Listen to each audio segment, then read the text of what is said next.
기도하겠습니다. 하나님 아버지, 이 아침에 로마서를 통해 제게 주시려는 주님의 음성을 듣도록 성령 하나님 도와주시옵소서. 예수님 이름으로 기도합니다. 오늘 묵상할 말씀은 로마서 1장 16절에 있는 말씀입니다. 바울은 오늘 시작하는 16절 말씀을 통해서 나는 복음을 부끄러워하지 않는다고 했습니다. 그렇다면 이 이야기는 복음을 부끄러워한 사람도 있다는 이야기가 아닐까요? 바울은 왜 복음을 부끄러워하지 않는다고 말했을까요? 바울은 복음을 부끄러워하지 않는다고 말하면서 그 이유를 이어지는 16절에서 말씀하기를 이 복음은 모든 믿는 자에게 구원을 주시는 하나님의 능력이 됨이라고 했습니다. 복음이 구원을 주는 것이라면 과연 이것을 숨기거나 부끄러워해야 할 내용일까요? 여기서 말한 구원은 헬라어로 소테리아라고 한 말인데 이 말의 의미는 안전하게 돌아옴이라는 의미를 갖고 있습니다. 그러므로 구원받기 전에는 위험한 상태에 있었는데 이 위험한 상태에서 능력 있는 누군가의 도움으로 위험에서 벗어나서 안전한 곳으로 돌아와 생명을 보존하게 되었다는 것입니다. 그렇다면 이렇게 위험한 상태에서 안전하게 돌아왔다면 이는 절대로 부끄러워할 내용이 아닌 것입니다. 그래서 바울은 이런 구원의 복음을 부끄러워하지 않는다고 말한 것이지요. 그렇다면 나는 어떻습니까? 나는 삶의 위험한 상태에서 안전하게 돌아오게 해주신 구원의 복음을 부끄럽게 여기거나 하찮게 여기지는 않았습니까? 그래서 내가 믿은 복음을 부끄러워하거나 숨기려고 하지는 않았습니까? 나는 내가 믿는 복음에 대해 당당하게 드러내고 소개하고 있습니까? 그런데 바울은 이렇게 위험한 상태에서 안전하게 돌아오게 한 것은 저절로 되는 일이 아니라 그것은 하나님의 능력이라고 이어지는 16절 말씀에서 강조하고 있습니다. 그렇다면 사람이 구원받아야 할 위험에 처한 상태가 무엇일까요? 창세기 2장 17절에서 하나님은 선악을 알게 한 나무를 두셨습니다. 그리고 그 열매를 먹으면 반드시 죽으리라고 하셨지요. 그런데 아담은 그 말씀의 명령에 순종하지 않고 아담은 하와와 함께 그 열매를 먹게 됩니다. 그 결과로 선악을 알게 한 나무의 열매를 먹으면 반드시 죽는다는 법에 따라서 아담은 죽게 된 것이고 죄로 인해 죽게 된 아담을 통해 태어나는 아담의 후손도 죽을 목숨으로 태어나게 된 것입니다. 사실 아담이 죽게 된 것은 열매를 통해 온 것이 아니라 선악을 알게 하는 나무의 열매를 먹지 말라고 말씀하신 하나님의 말씀과 관련이 있습니다. 하나님의 말씀에는 생명력이 있었습니다. 그래서 그 생명력의 말씀으로 세상이 창조되었고 창조된 생명들이 하나님의 말씀으로 유지되는 것이었지요.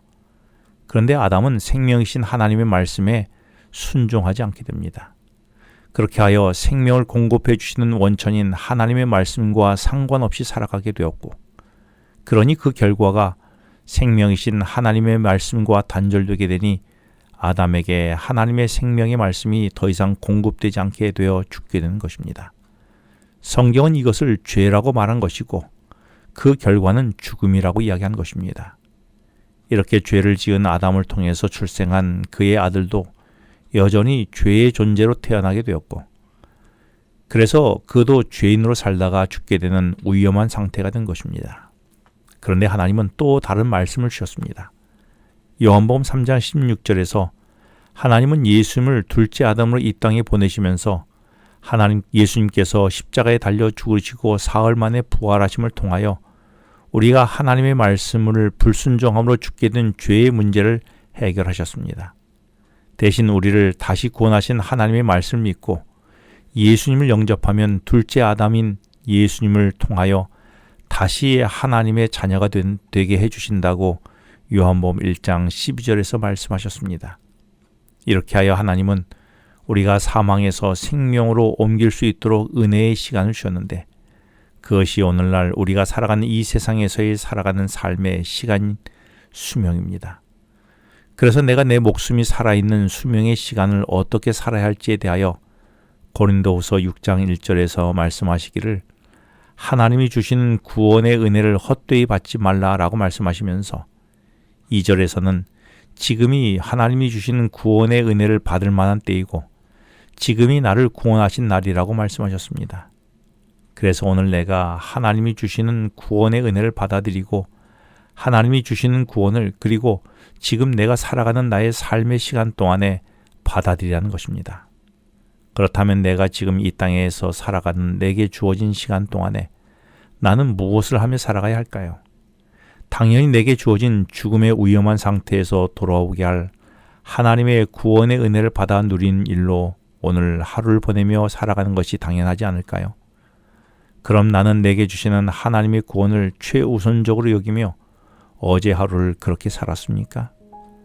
아니면 죄로 인해 곧 죽게 될 생명을 치장하고 가꾸는 일로 하루를 보내셨습니까? 내게는 다시 돌아오지 않을 오늘 하루를 나는 어떻게 보내야 할까요? 주님이 지금 내게 구원의 은혜를 받을 만한 때요, 나를 구원하실 날인데 이 구원의 은혜를 헛되이 받지 말라고 하시는 그 음성이 내 귀에 들리고 있습니까? 기도하겠습니다. 하나님 아버지, 저로 제게 주시는 주님의 구원의 복음을 부끄러워하지 않고 그 은혜를 받아 누리게 하여 주시옵소서. 예수님 이름으로 기도합니다. 지금은 개인 기도 시간입니다. 오늘 주신 말씀을 묵상하면서 주어진 기도 제목과 개인 기도 제목을 놓고 기도하시겠습니다.